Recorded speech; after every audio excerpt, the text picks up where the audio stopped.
दोस्तों, जो लोग रामायण को अब तक केवल एक काल्पनिक कथा मानते थे, आज उनकी आंखें खुलने वाली है। हम जिस वीडियो में आपको लेकर आए हैं, उसने रामायण की बातों को लॉजिक और साइंस के पॉइंट ऑफ व्यू से प्रेजेंट किया है। आज के दौर में आपने राम सेतु के बारे में जरूर सुना होगा, हनुमान जी के अमरत्व उसे लेकर संजीवनी बूटी के बारे में भी सुना होगा। तो बने रहिए इस वीडियो में आखिर तक, जान लेते हैं इन तमाम बातों की सच्चाई क्या है। चर्चा करते हैं अशोक वाटिका के अवशेषों की। रावण के यहाँ जबरदस्ती लाए जाने के बाद माता सीता ने उसके महल में रहने से इनकार कर दिया। तब रावण ने उन्हें अशोक वाटिका में रखा। श्रीलंका में आज भी ये अशोक वाटिका मौजूद है, जहाँ माता सीता को रखा गया था। ये क्षेत्र सीता इल्या कहा जाता है, जबकि अशोक वाटिका को आज हक्काला बॉटनिकल गार्डन के नाम से पहचान मिली है। सोचने वाली बात है कि अगर सच में रामायण का कोई अस्तित्व नहीं होता तो श्रीलंका के लोग आज भी उन अवशेषों को उन्हीं नामों के आधार पर क्यों पुकारते, उन्हें संरक्षित करके क्यों रखते। रामायण के अनुसार भगवान राम ने रावण का वध किया था, लेकिन रावण एक ब्राह्मण था। भगवान राम पर ब्रह्म हत्या का पाप भी लगा और उन्हें इसका पश्चाताप भी था। इसलिए उन्होंने इससे मुक्ति पाने के लिए भगवान शिव की आराधना की। तब भगवान शिव ने प्रभु श्री राम से 4 शिवलिंग बनाने के लिए कहा। इनमें से एक शिवलिंग रेत का था, जो माता सीता ने तैयार किया था। हनुमान जी 2 शिवलिंग हिमालय से लेकर आए थे और चौथा शिवलिंग प्रभु श्री राम ने स्वयं अपने हाथों से बनाया था। भगवान श्री राम के हाथों बनाया गया ये शिवलिंग आज भी मंदिर में स्थापित है। राम सेतु को एडम ब्रिज भी कहते हैं, लेकिन कुछ लोग इसे भगवान राम की रामायण से जोड़कर नहीं देखते। लेकिन जब रामायण की कहानी में भगवान राम के द्वारा भारत के अंतिम सिरे से श्रीलंका तक बनाए गए राम सेतु का जिक्र आता है, तब अपने आप ही एक कनेक्शन जुड़ जाता है कि कहीं वो वही राम सेतु तो नहीं जो भगवान राम ने माता सीता को लाने के लिए समुद्र के ऊपर बनवाया था। भगवान राम अपनी सेना समेत जब श्रीलंका जाने लगे तो समुद्र को पार करने के लिए वानरों द्वारा ये सेतु बनाया गया था। इस पुल के ऊपर वैज्ञानिकों का शोध भी चल रहा है, जो बता रहे हैं कि राम सेतु को ऐसे पत्थरों से बनाया गया जो पानी पर तैरते हैं। वैज्ञानिकों ने अपने शोध में बताया ये खास तरह के पत्थर है जो किसी विशेष धातु से बने हैं। ये पत्थर लाखों करोड़ों साल पहले के हैं। दुनिया ताजमहल को प्यार की निशानी मानती है ना, लेकिन हकीकत में प्यार की निशानी तो ये राम सेतु है, जिसे भगवान राम ने माता सीता तक पहुंचने के लिए बनवाया था। आप इस बारे में क्या सोचते हैं? कमेंट बॉक्स में लिखकर बताओ जरा। माता सीता की खोज में निकली वानर सेना का जो ग्रुप श्रीलंका के समुद्र तट पर पहुंचा, उनमें हनुमान जी भी थे। और हनुमान जी ने भारत से श्रीलंका की दूरी एक छलांग मारकर पूरी की थी। उस वक्त उनके पैर जिस पत्थर पर पड़े, उस पर आज भी पैरों के निशान मौजूद हैं। शोधकर्ताओं ने अपने शोध के जरिए ये बताया है कि ये निशान लाखों करोड़ों साल पुराना है। रामायण की कहानी में यूं तो भगवान राम ने अनेक राक्षसों को मारा था, लेकिन उनका टारगेट तो रावण था। वनवास के लिए अपनी पत्नी और छोटे भाई लक्ष्मण के साथ निकलने के बाद भगवान राम ने अयोध्या से लेकर श्रीलंका तक की दूरी तय की।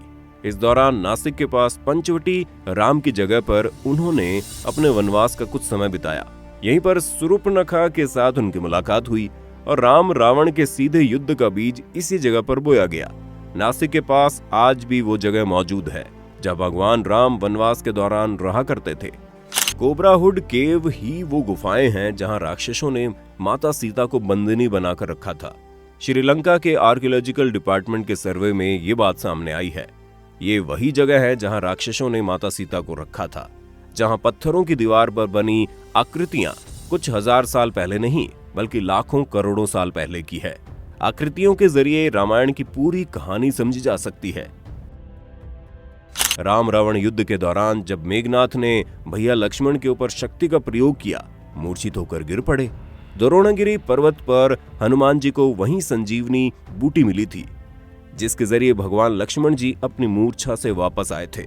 हिमालय से हनुमान जी एक पर्वत उठाकर श्रीलंका ले गए, जहां से बजरंग बली ने हिमालय पर्वत के जिस स्थान से संजीवनी बूटी वाला पर्वत हिस्सा निकाला था, वहां आज भी उस पर्वत का निशान उसी स्थान पर मौजूद है। यहाँ के स्थानीय लोग आज भी इस पर्वत की पूजा करते हैं। रामायण के एक अध्याय में रावण ने लंका की रक्षा के लिए बड़े बड़े हाथियों को रखा। इन डस्क हाथियों का आकार आज के हाथियों की तुलना में बहुत बड़ा था। हनुमान जी ने इन हाथियों को हराकर ही लंका में प्रवेश किया था। इसके बाद आज वैज्ञानिकों को इन पुराने हाथियों के अवशेष मिले हैं। इन अवशेषों को देखकर लगता है कि उस समय इन हाथियों का आकार आज के हाथी के कंपैरिजन में बहुत बड़ा हुआ करता रहा होगा। पानी में तैरने वाले वो पत्थर जिन्हें राम सेतु के निर्माण में इस्तेमाल किया गया, सुनामी के दौरान वो कुछ पत्थर जमीन पर आ गए थे। शोधकर्ताओं ने जब इन पत्थरों को दोबारा पानी में डाला तो वो तैरने लगे, जबकि दूसरे पत्थरों को पानी में डालने पर वो डूब जाते थे, लेकिन ये पत्थर तैरते ही रहते थे। शोधकर्ताओं का कहना है कि इन पत्थरों में कुछ ऐसे एलिमेंट्स हैं जो इन पत्थरों को पानी की सतह पर स्थिर करने में मदद करते हैं। लेकिन यहीं से एक सवाल खड़ा होता है कि आखिर राम सेतु के निर्माण में इस तरह के पत्थरों के इस्तेमाल का आइडिया रामायण काल के लोगों को किस तरह आया होगा। वैसे रामायण की कहानी के अनुसार जो चीजें स्पष्ट है, लेकिन वैज्ञानिक दृष्टिकोण से इस बारे में आप क्या सोचते हैं, कमेंट बॉक्स में लिखकर जरूर बताना। राम रावण युद्ध समाप्त होने के बाद माता सीता को भगवान श्री राम के पास ले जाया गया, लेकिन उससे पहले भगवान श्री राम ने माता सीता की अग्नि परीक्षा ली और इसके बाद ही उन्हें अयोध्या लेकर आए। श्रीलंका में जिस स्थान पर माता सीता की अग्नि परीक्षा ली गई थी वो आज भी मौजूद है। वो पेड़ भी मौजूद है जिसके नीचे माता सीता की अग्नि परीक्षा हुई थी। शोधकर्ताओं का कहना है कि ये पेड़ लाखों साल पुराना हो सकता है। हनुमान गढ़ी के बारे में आपने जरूर सुना होगा। भगवान राम की नगरी अयोध्या में मौजूद हनुमान गढ़ी का अस्तित्व उस समय से बताया जाता है जब प्रभु श्री राम लंका जीतकर अयोध्या आए थे और उन्होंने राजकाज संभाला था। उस समय से हनुमान जी अयोध्या के इस हिस्से में रहते हैं। इस जगह का नाम आज भी हनुमान नगर है।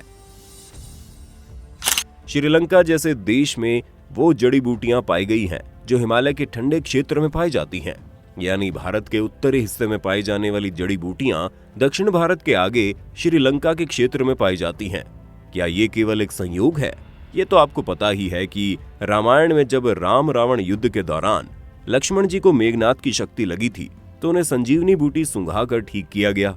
हिमालय के क्षेत्र में पाई जाने वाली जड़ी बूटी अगर श्रीलंका के उसी स्थान विशेष में मिलती है जहां राम रावण युद्ध के दौरान लक्ष्मण जी के मूर्छित होने का जिक्र है, तो कोई ना कोई कनेक्शन तो श्रीलंका से हिमालय का जुड़ ही जाता है।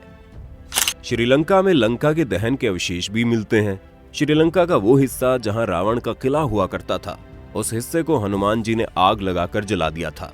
उतने हिस्से की मिट्टी पूरी तरह से काली पड़ चुकी है और ये काली मिट्टी वैज्ञानिकों को इस ओर सोचने और शोध करने के लिए इंस्पायर करती है कि आखिर यहाँ की मिट्टी काली क्यों है, कहीं लंका के दहन का परिणाम तो नहीं।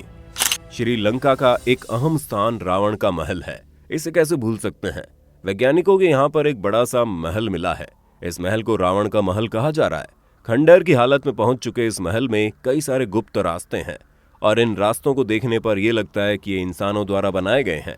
ये रास्ते काफी पुराने हैं और हम इंसानों के अस्तित्व के बारे में संकेत भी देते हैं।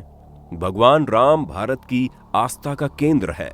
हालांकि कुछ विधर्मी लोग इनके होने या न होने पर सवाल खड़े करते रहते हैं, लेकिन जो लोग भगवान पर भरोसा रखते हैं वो उन पर अटूट विश्वास रखने के साथ साथ उनके द्वारा स्थापित किए गए आदर्शों पर भी चलते हैं। एक मर्यादा पुरुषोत्तम के रूप में भगवान श्री राम सदा दुनिया में रहने वाले हर इंसान के मन में मौजूद रहते हैं। वीडियो आपको कैसा लगा हमें जरूर बताना। भगवान राम की कृपा आप पर बनी रहे, इसलिए कमेंट बॉक्स में जय श्री राम जरूर लिख देना। फिर मिलते हैं नए वीडियो में, तब तक के लिए जय हिंद, जय भारत, वंदे मातरम।